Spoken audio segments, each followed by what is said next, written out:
Hi YouTube, Mochismo Eugene. Welcome to another video from Exit Strategy. Learning to accept not knowing what comes next. Learning how to accept not knowing what comes next. And as simple as that, we don't always know what is coming next or what to expect next. As much as we would love to know what is around the corner, what is behind the curtain, in many areas of life, some things we just don't get the cheat sheet of knowing. We have to walk it out in life. We have to approach it with earnest desires of wanting the very best going forth for our life and others around us. So when you begin to just grow and exercise in acceptance of a lot of things that we know we can't control as much as we may want to, such as, how other people behave a lot of times when they behave in ways that we don't believe are ethical, right, or good for the common man or mankind. We wish we could persuade them and deter them. And that would be a beautiful thing if we could just snap our fingers and have people snap out of it. But in many ways, we can divert and change the course of certain people's lives if they're willing and they're open to the ideal. Just like we were open to God changing our ways of life and the way we think.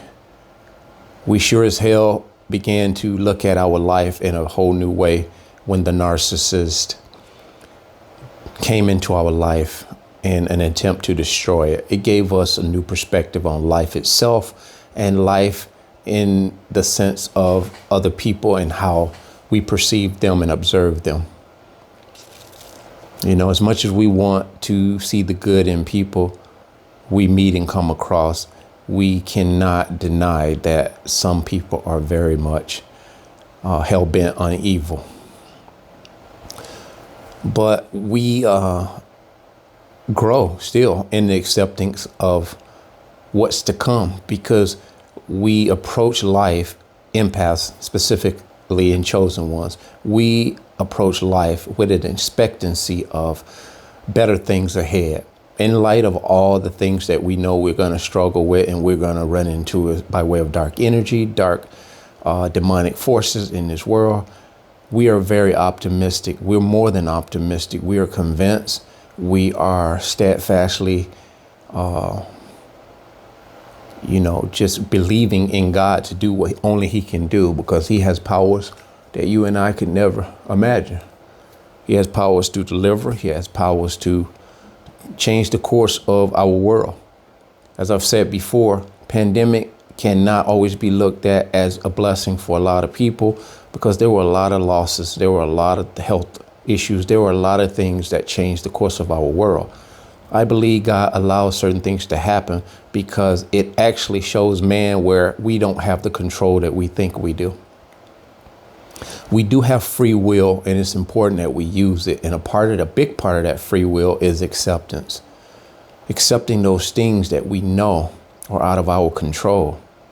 As we approach life in a day by day, week by week, month by month, year by year, we are optimistic, and that's the best that we can expect. And we are prayerful, we're faithful to what we believe in God to do. So when we accept that, it makes us a very healthy person. It makes us appreciate life in a way that many people don't. And so accepting things that we can't always see from afar for the future doesn't have to be a situation where we don't believe that there are better days and there are better things on the horizon. We must not give in to the defeat of our mind. Stay optimistic, stay faithful, stay in your faith to God that He's going to do the things that He is set out to do. He's doing a work in us and He's looking for us to complete that work. So if I don't speak to you guys before Christmas, I want you guys to just stay safe, because after all, you know, every day is a holiday for us because it's a holy day, and every day is a work in progress for us and both to do the work for the Lord. Thank you. That being said, bless.